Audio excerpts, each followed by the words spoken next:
Japanese is weak. That's okay.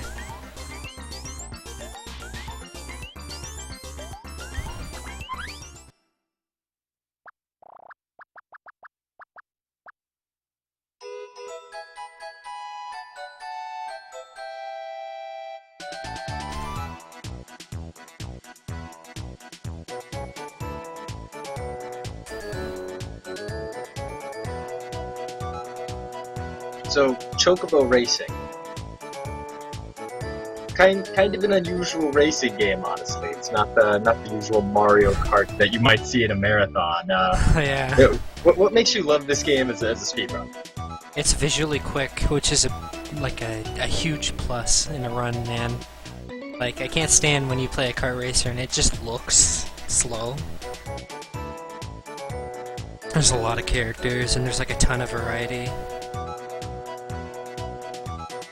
Alright, well, it sounds like we are ready whenever you want to count down for the timer. How about you count down? Sure thing, we'll go from 3. Yep. 3, 2, 1, start. Beautiful. Okay, Chocobo Racing. Where do I even begin with this game? First and foremost, there's like a 5-frame window boost at the very beginning, and it's actually really easy to miss. Because it's not like, you know, Diddy Kong Racing and CTR where you have a good heads up. The first course is super basic. You're just steering. It's the warm-up track, basically. But cutting through grass in this game is a big deal. That's the first thing. Cutting through grass saves like multiple seconds. Like, it's dash and haste and all that gets you through it, but there's not much else to say about this track. Hitting walls, luckily, is not a big deal. This game actually doesn't slow you down or punish you for it. Only if you hit them head on.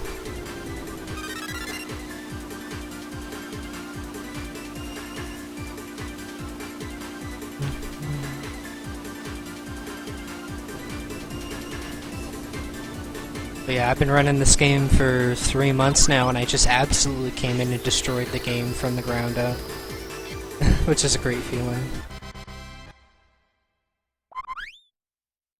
I sat down and routed everything and just really tore it apart.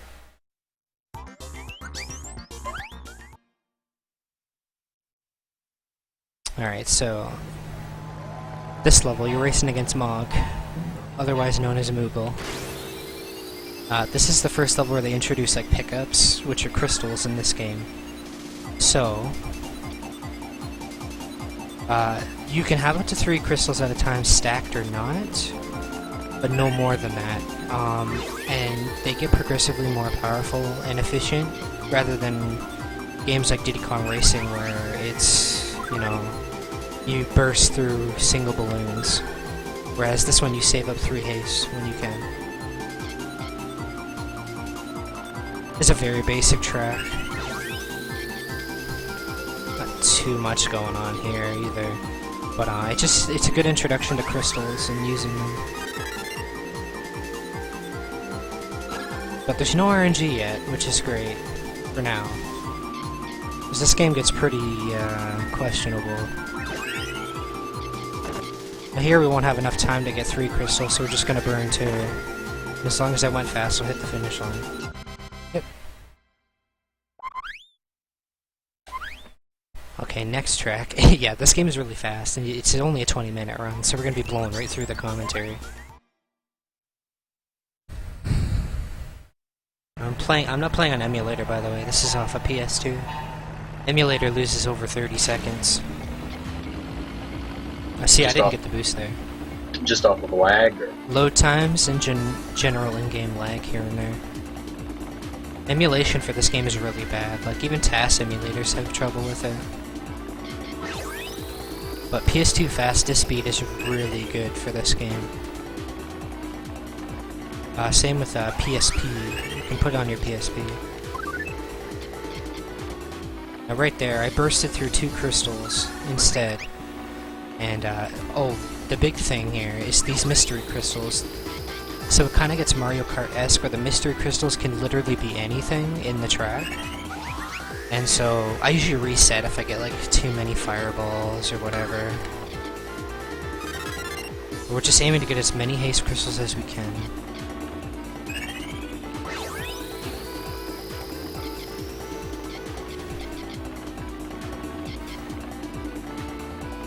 It's a pretty easy race, but I just found an optimization like a week ago, or a week and a half, about getting 2 crystals at once, burning them, and picking up the other 2 instantly. Alright, next track.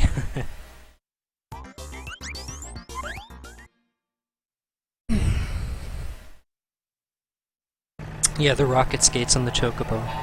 Guy in chat. Okay, so this is Mithril Mine. This is where Goblin gets introduced, and where everything gets a little complicated. So that guy at the top, in second place, his name's Goblin, and what he does is he steals from you. And he steals from you every time your dash comes out. So, if you have a crystal on you, he'll just steal it.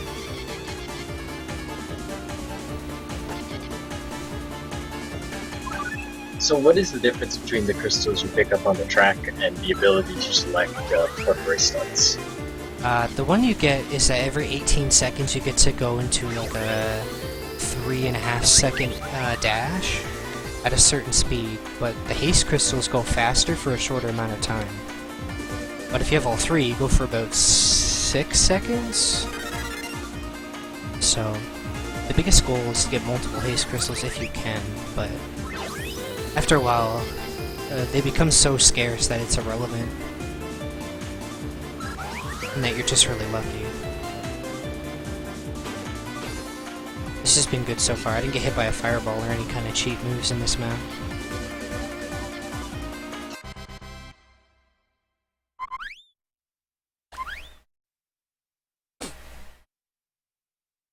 Alright. For the people that know this game, this is literally the run killer, the definition of any kind of run killer. It's this character introduced called Black Mage, and his ability is that he can upgrade crystals at any time, pretty much. And he pretty much uses lightning as much as he physically can on you. Lightning stuns you if it hits you, so, you know, this is like a horrible run ending now. However, we play as Goblin here because you won't lose haste crystals from being stolen from you. Which is really important on this map, because dealing with Black Mage and Goblin would be just a total nightmare. Right there, I just got hit by one of the worst moves in the game. That's Blizzaga, and it spins you out of control, and it only stops if you like hit a wall or after like 5 seconds. So right now we're just holding haste crystals until we get 3. A lot of people say this map is similar to something in a Mario Kart game. I don't actually know which one. See, Black Mage lightning me there. Like, this would be a reset by my standards, but obviously I'm on a time constraint. There, we got a triple haste, which is huge.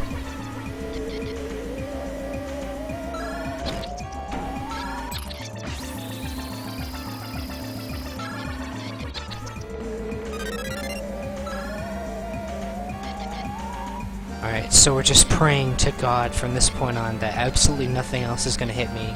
And nope, there it is. And this is why you reset this game a lot. But this is like the last map that this really happens in such a frequency. So if you can make it through, you're good. Well, mostly good, right? Like 4 hits? Seriously? This would be like, I'd be like yelling at my TV.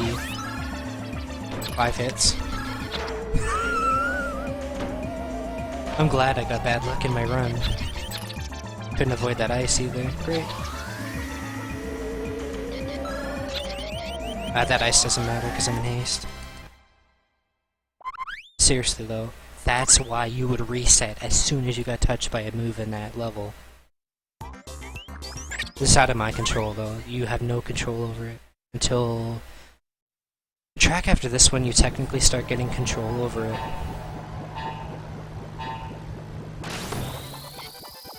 But that was like devilishly bad luck. I'd say about 1 in 5 runs have that kind of just horrible, horrible luck to them. Now this character floats. He can't get hit by ice on the floor, or just general ground hazards. The punishment for that, though, is that if you touch a bump, you effectively give away control of your character. So you have to brake at just the perfect moment to steer straight. This is a very skill-based character, and you have to brake like crazy to control him. But he is very fast, so it's important to play him in this track.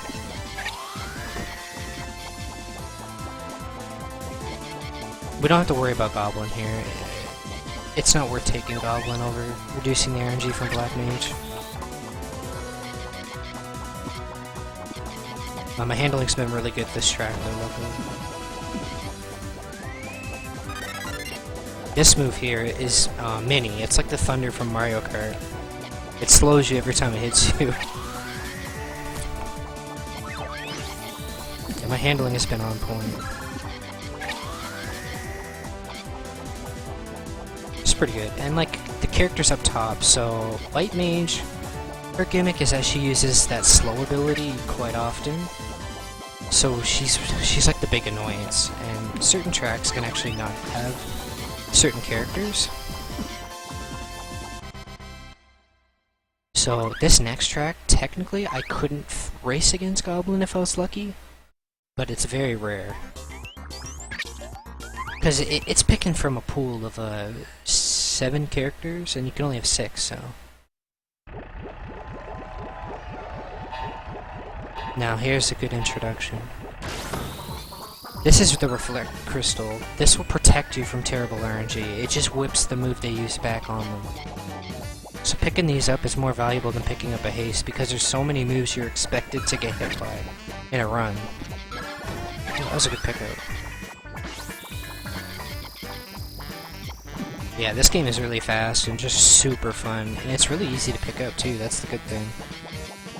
I've been coaching a lot of people in this game for quite a while now. And your playstyle, you can swap out characters and not get a huge time penalty, luckily.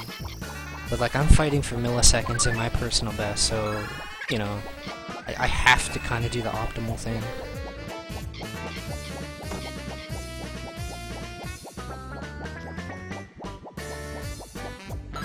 And Black Mage winds up being the optimal character because he can upgrade For now. haste. Yeah, for now he's the optimal character. No. See, you actually get that person's ability and you can use it whenever you want. It's not tied to the character. I'm getting nailed. But, right now, you keep dash through the whole run if you want to go for a PB. So I'm always going to take dash with Black Mage, but if I use Magic Plus, the only way that would work and be really good is if I was guaranteed Goblin wasn't in the track, because then he couldn't steal from me. Because he can just steal my upgraded crystals, right? That's like a big no-no. I'm getting nailed by angels right now. Not gonna go for that.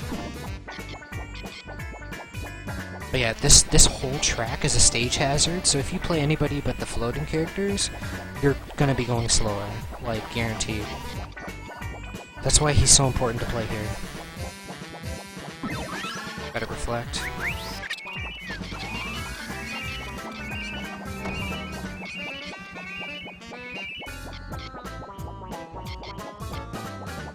Alright, that's okay track. Wouldn't write home about that one. Alright, we're coming up on the last 2 tracks. Now, we're switching over to Mog for now, because Mog has the same speed as Chocobo, but he has incredible handling. And for this map, because of the insane turns coming up, you really want to play Mog. I haven't actually ever beat my Mog time with Black Mage doing IL, so I honestly don't know. Like, maybe in like the world's most perfect scenario, it would be better with Black Mage, but I don't know, man. The risk-reward just isn't there. Also, if you look at the roster up top, I don't have Goblin in the track. That means all the reflects I pick up make me super safe. I don't have to worry about anything at this point. Unless people start spamming me, but that's probably not gonna happen. So I'm just super safe right now. I don't have to worry about bullcrap moves hitting me.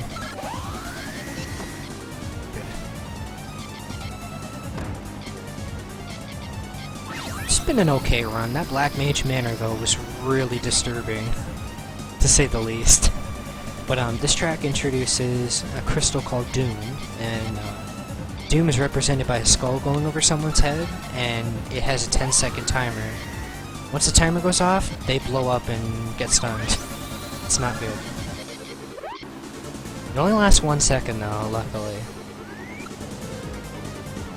One reflect on. We have to avoid those boulders, like, as hard as we can. Because they are cycle based, but matching that cycle up if you're going fast is really hard.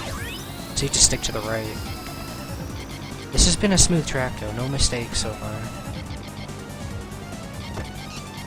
Ooh, that was a pretty bad roll.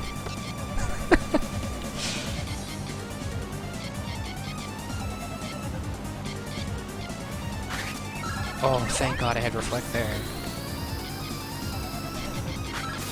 That was beautiful. I dodged the lightning. Alright, that was a really nice lap 3. I didn't want her to steal my reflect. If you bump into other racers, you can steal their crystals.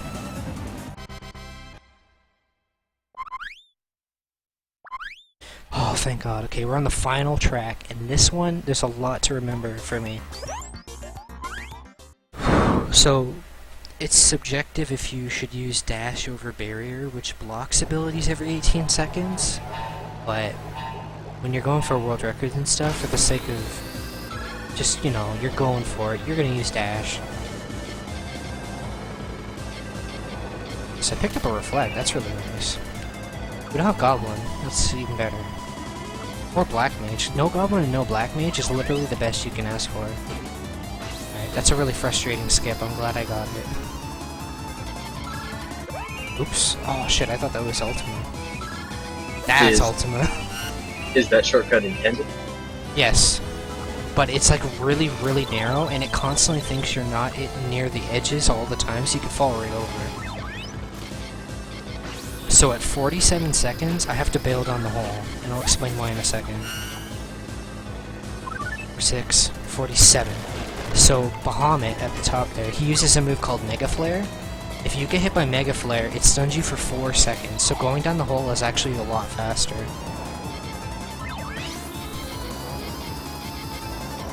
Just the steering is really nerve-wracking in this track too, because you can slip off at any time really easily. Okay, I got the second shortcut. Beautiful. I wanted that crystal, but I guess not. Holy crap, now I'm getting nailed by everything. I got hit by 3 hammers and the Doom. Holy, they really don't want me to get to that finish line. But yeah, there's really frustrating RNG, and there I couldn't have made it to the hole in time, so I'll take the stun. Not a big deal, it's not like I'm going for a competitive time here. What is your PB or the record if it's not PB? The world record by me is 17:16. It was like, it was the most insane run, like, all the luck was there, the stars aligned, you know. Execution went well. Holy, that one was hard to get. Alright, whatever. I'm taking that fireball. Alright, 2:24. I have to bail down the hole. I should make it in time. Yeah, I'm just gonna go now. Got it. Yeah, time's coming up. Right now. And that's it, man. It's a really fast, really fun run. And if you want to learn it, I'll coach anybody on learning it. Then there's a 5-minute sequence break of a cute girl singing a cute song, and that's it. That's the run. Looks like the end time was 18:12. Oh, okay, that's not too bad. Got screwed mid game, but whatever, man. Yeah, no, that was certainly a shorter and really interesting card game that I've never seen it before. I know, no, people don't know, man. Alright, I'm ready to stop whenever. From the sound of it, it looks like Ice Plug's getting set up for our next game, which is going to be Super Bomberman 2. But yeah, thanks for coming by, man.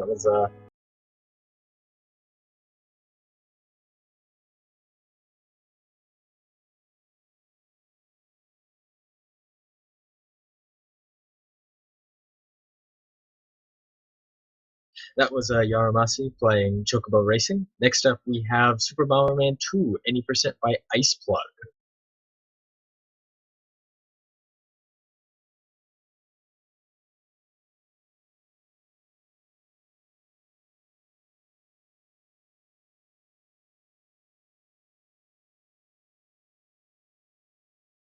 Uh, it should be mentioned that a minimum donation of Hello? $10 during this next run. Hey, Ice Plug. Okay, good, it works. A minimum donation of $10 during this next run, and the run following it. It looks like will put you in the running for a set of both Bomberman games, Super Bomberman 2 as well as Bomberman 64, the second attack. We have Japanese cards in both games, courtesy of Yidrizzle.